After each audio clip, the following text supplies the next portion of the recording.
Hi everyone, I'm One Mind Dogs coach Nikki Drage. I'm from Australia, and today I'd like to talk to you about Beyond Agility Foundations and basically what to train next after foundations and how to structure your training sessions with your dog. But before we dive into that, I just want to talk a little bit about the One Mind Dogs method. So at One Mind Dogs, we're passionate about understanding agility and dogs from the dog's perspective. And One Mind Dogs originated when one of our founding coaches, Janita Leninen, was competing in high-level agility with her Border Collie Tekla, and then Tekla suddenly lost her hearing. At the time, Janita used a lot of verbals in her training, so she had to completely redesign her training and to find out how dogs understand human body language without being able to use any verbals. Once she did a lot of research into that training and understanding, she really wanted to share that knowledge with the whole world because it taught her so much about dogs. So I'm just going to show you a little video here that explains it in some more detail. It began when Janita's Border Collie, Tekla, lost her hearing in 2003. There was only one option left: to handle her dog without any verbal commands. And so began a journey of discovery. Learning from mistakes and trying different approaches. What happens if my chest is pointing to this direction? How important is the angle of my feet? What does the position of my hands say? Gradually, Janita, with Tekla's help, learned to understand agility from the dog's perspective. What kinds of signals a dog reacts to on the course. One Mind Dogs is based on dogs' natural behavior. Any dog, from anywhere in the world, will instantly understand us. We achieve good results without a lot of repetition, because for dogs, it simply makes sense.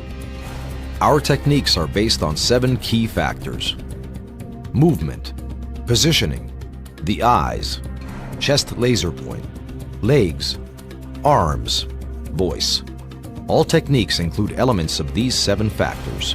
This way, we support the dog's movement on the agility course and make it easy and effective as possible for the pet. The beauty of One Mind Dogs lies in its simplicity. Once you understand the concept, you can easily learn the techniques and begin to understand things from your dog's point of view.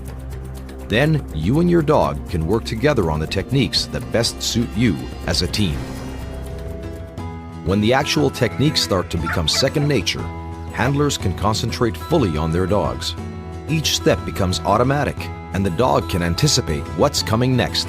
It is down to the handler knowing how to speak the dog's language.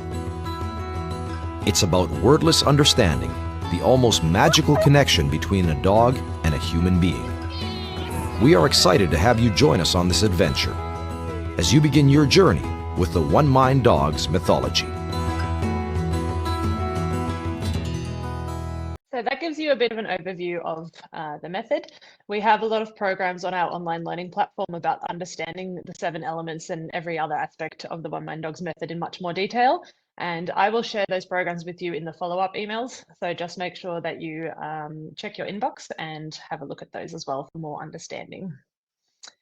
So now that we've spoken about the method, I want to talk a little bit about our Foundation for Agility program, because before we can move beyond foundations, we really have to make sure we have thorough foundations to start off with. So our foundation program includes a lot of different aspects. So there's things like learning the balance between obstacle and handler focus, flat work for handling, basic introduction to obstacles, building drive, learning all about lead changes. All of those aspects are covered in our foundation program. And we also set the foundations for distance handling as well. So from the very start, we introduce a lot of independence and confidence in the dog so that it becomes much easier to run agility later on and to build on those skills. I'm going to show you a little screen recording of our foundation program so you can get an idea of how it looks.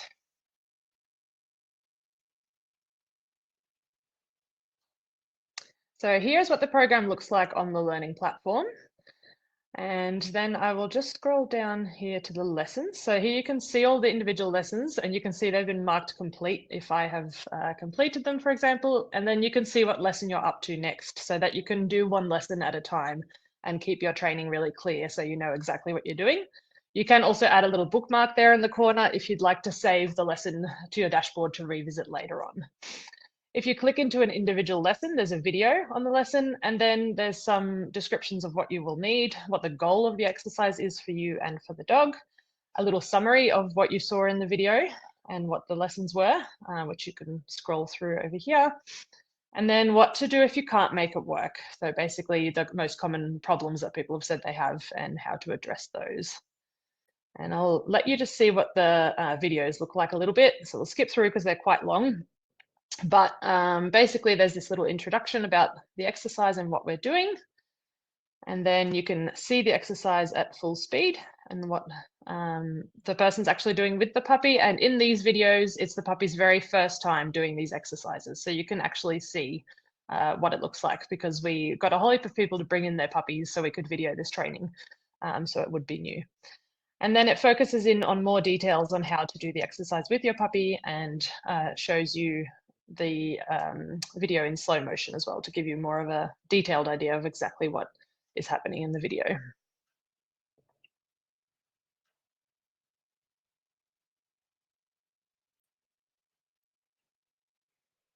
And then you can mark the lesson complete at the end, and then it will go straight to the next lesson automatically as well. So it's very easy to just continue the lesson step by step by marking them complete as you go. And you can like repeat the lessons even after you've marked them complete if you want to as well. So it's a very easy step-by-step program to follow.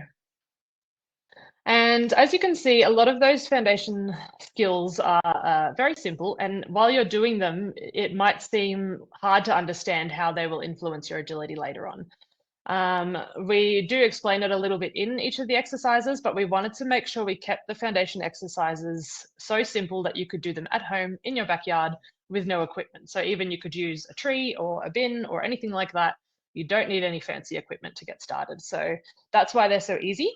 But to give you an idea of how they progress into agility later on, I have another video to share with you of one of our coaches in Finland, and you can see him doing one of the foundation exercises from the program. And then you see him later on competing with the dog, and it shows you how that foundation exercise applies to an agility competition or an agility course later on.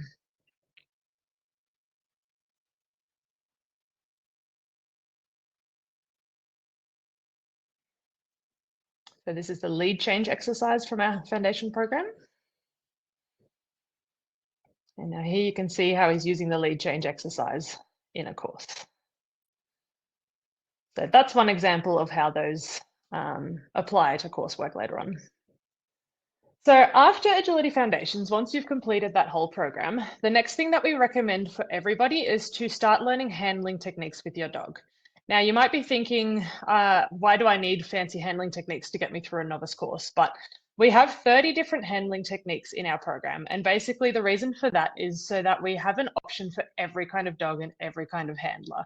So if you have a fast dog with a slow handler, or a low drive, slower dog with a really fast handler, everybody needs different options in the course. Your dog will need completely different information to somebody else's dog, but you don't know what your dog needs and what works for your dog without learning and trying all of the options.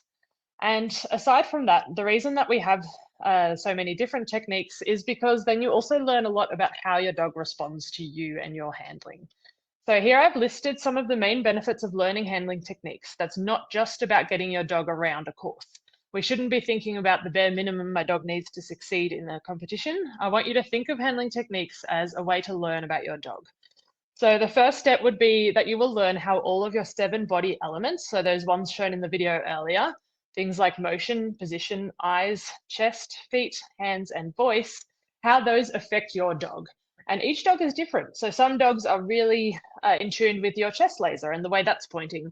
Some dogs are very strongly connected with your eyes. For example, the working line border collies tend to be very affected by where you're looking and your motion, whereas another breed of dog may not be that affected by that. So you'll only know that by trying and testing different things with your individual dog.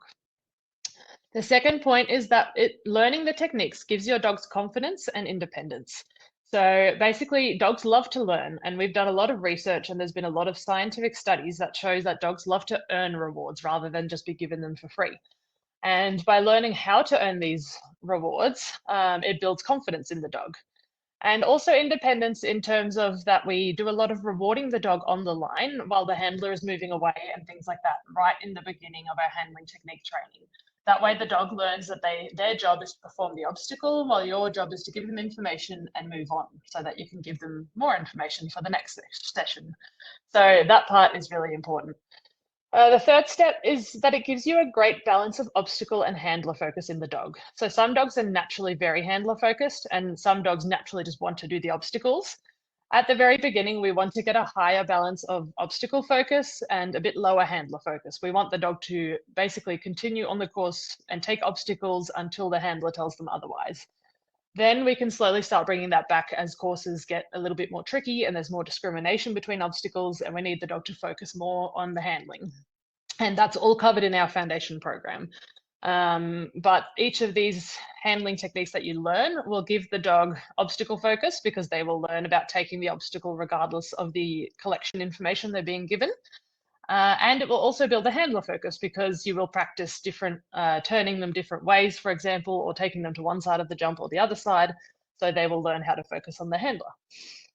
Then the fourth part is that you can make the handling more automated. So the more that you practice the individual handling techniques, even by yourself without the dog, the more they will start to come naturally to you. And when you get to that point where the 7 elements are just natural and you can think, oh, yep, German turn, my handling elements look like this, and you don't even have to think about it, then it becomes automated and you can then focus on your dog and your connection with your dog. And that makes all the difference to getting clear runs later on. So when you can focus solely on the dog and not have to worry about the handling, it makes agility much easier. The last step is that it helps you learn about your individual dog. So how much collection cue do they need? How much movement from the handler do they need to run their best speed? Do they prefer when you're facing them or when your back is to them to get more speed? Or do you need to cue collection 3 strides before the jump or 1 stride before the jump? This is all things that you will learn about your dog while you're training the handling techniques. And then you can use all those techniques to build your individual handling signature or your agility toolbox. So even though there are 30 techniques and we would like you to learn and try all of them, you will learn along the way which ones are really good for you and your dog. And this won't stay the same, it will change. As your dog gets more confidence and gets quicker and you become more comfortable with the techniques, you will have favorites and ones that you don't use that much. And you can basically figure out what your own handling signature is. So you'll get to a point on the course where you'll say, okay, the line looks like this, these are my handling options, and I know for my team, this one is the best, so that's what I'll use. And it makes course walking much easier when you have that toolbox already made. And the benefit is that most of the techniques can be trained with just 1 jump or 1 tunnel, for example, depending on the technique. So they're very easy to train at home. And most of our students do learn the techniques at home by themselves. And once they've perfected them, then they go to their training club or training group to try them in sequences. And that way you're already a step ahead. We actually have a guided course on our learning platform with our One Mind Dogs coaches, where you basically learn each of the techniques on just 1 jump, first by yourself without the dog. And when you yourself are comfortable and you'll video yourself, so we can say, yes, this is right, or here you need to tweak this, then you bring in the dog. And the bonus of that is you only need to do a few repetitions with the dog. The high majority of our techniques are completely natural for the dog. So once you figured it out yourself, you can bring the dog in and 2 or 3 repetitions, the dog will have it. That's the best thing about these techniques. So it's not a lot of boring drilling, or the dog doesn't need to learn a learned verbal, for example. It's just following your body language. And every step of the way, you're allowed to send in training videos to our coaching team if you're a Agility Premium member, and we will give you detailed slow motion video feedback. So it will look like, turn your chest a bit more this way, here you need to look at the landing, here your feet need to turn that way, so that you get exact information about how to perfect each of the techniques.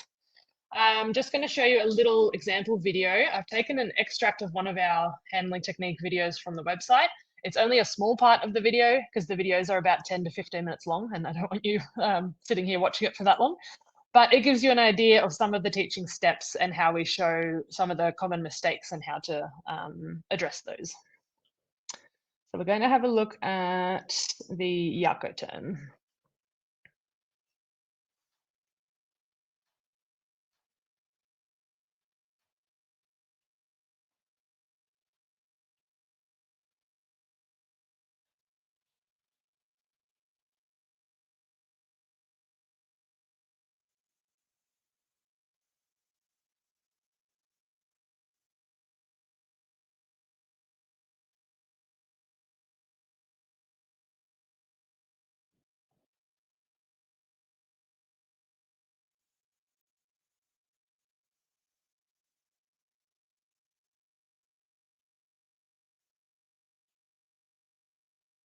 So you can see here we really mark out the individual details of what's important when you're handling these techniques for the dog. And the dogs love it because it's simple, they understand everything, and it's lots of fun.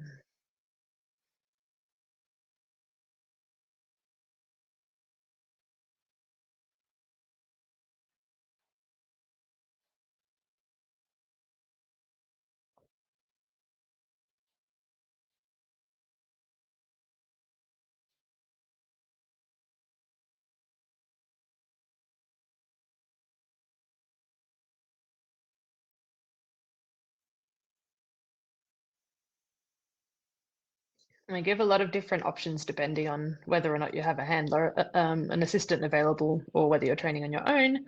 There's always a way to do everything. And there are much further lessons in each of the program that explain in detail, for example, how this technique is different from a reverse spin and why or when you would use one over the other. Basically, any kind of question you could have about the techniques is answered in those lessons. They're very detailed.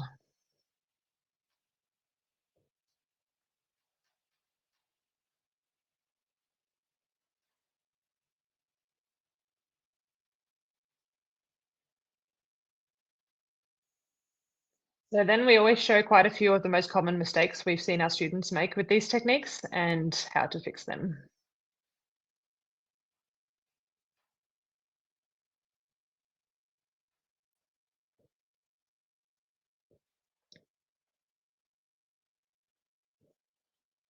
So you'll see a video of what not to do.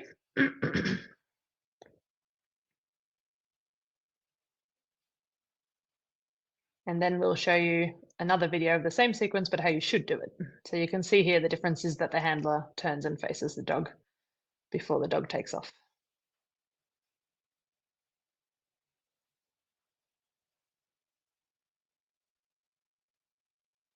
So that gives you a little bit of an idea of what our techniques look like. And all the most common troubleshooting things are there. We have taught these techniques to hundreds and hundreds of students between us, and we've basically met every kind of dog and handler there could be. And we have answers for everybody. And if we don't, then we will come together and work one out. So never be afraid to ask, or if something isn't working, don't be afraid to send in videos, and we are more than happy to help you. So now that we've spoken about foundations and handling techniques, our next step in our program is this new program that we have called Beyond Foundations. And basically what this is founding One Mind Dog's coach, Tulia, with her young dog, and she shows you what to do once you have the handling techniques. And it's basically trying and testing the handling techniques in very small sequences. And there might be a sequence of 4 jumps where you'll have, if you have a young dog, you'd have the bars on the ground or very low. And she just shows you, let's say 3 or 4 different handling options for those 4 jumps and how to try each of those with your dog, how to help the dog succeed with those, and how to find out which one is best for your dog. And by doing lots of these little exercises with just a small amount of obstacles, you will learn a lot about your dog before you start doing things like sequencing. At the moment, there are 3 exercises in the program, and we're adding a new one every 1 to 2 weeks, so it will keep building.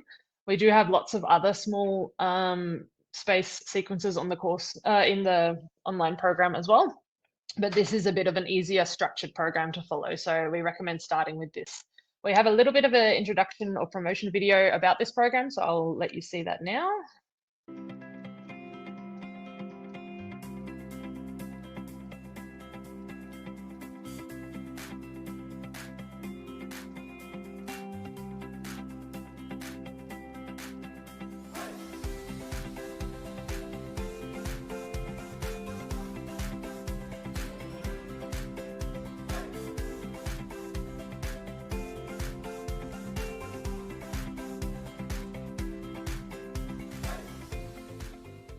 So you can get a bit of an idea about what the sequences look like. And you might be thinking that they look very advanced and a little bit scary.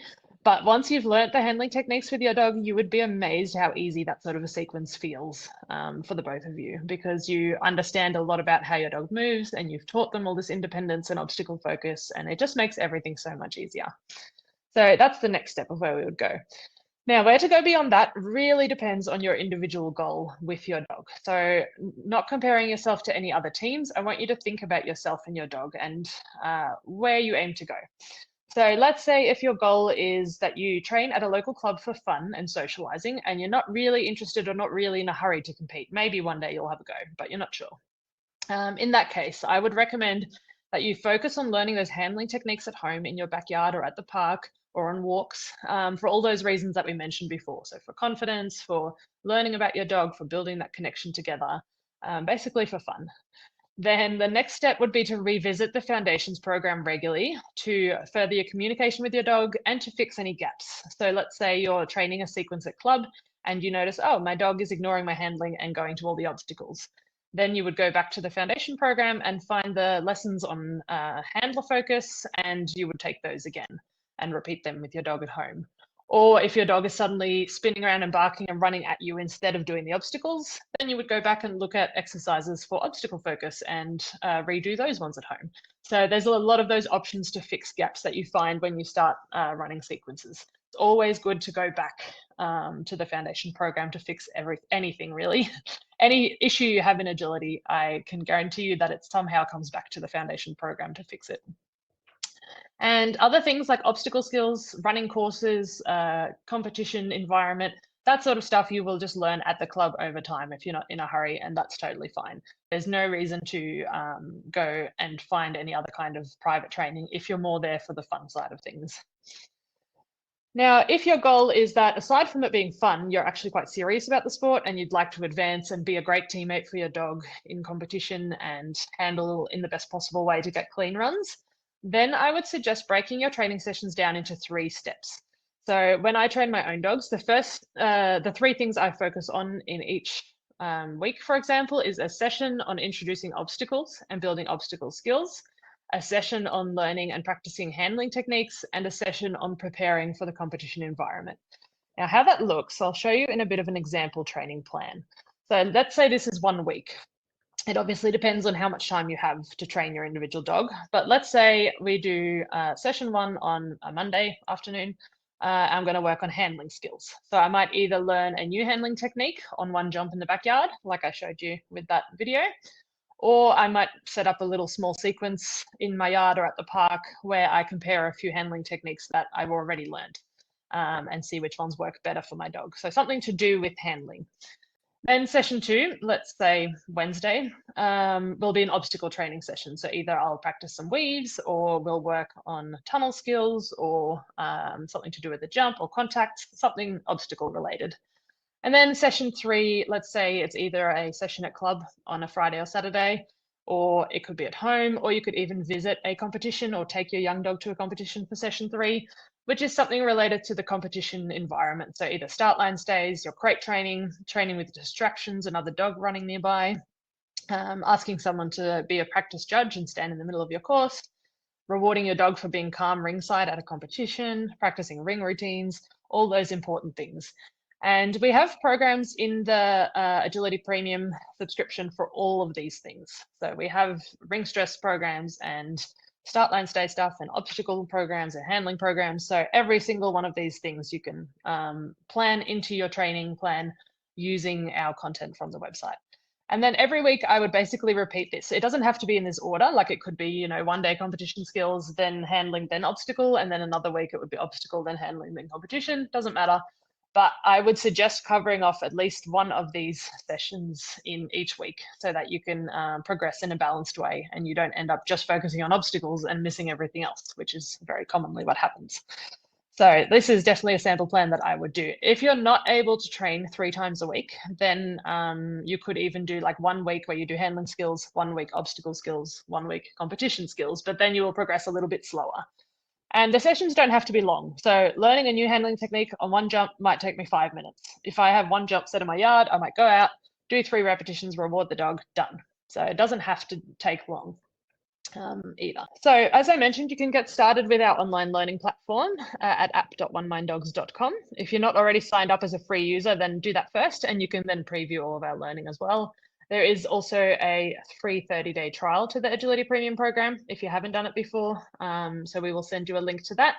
In the follow-up emails, I will describe each of the programs and give you a link to them that I mentioned during the webinar. And I will also give you an example of that training plan so that you can remember it and print it out if you want to as well.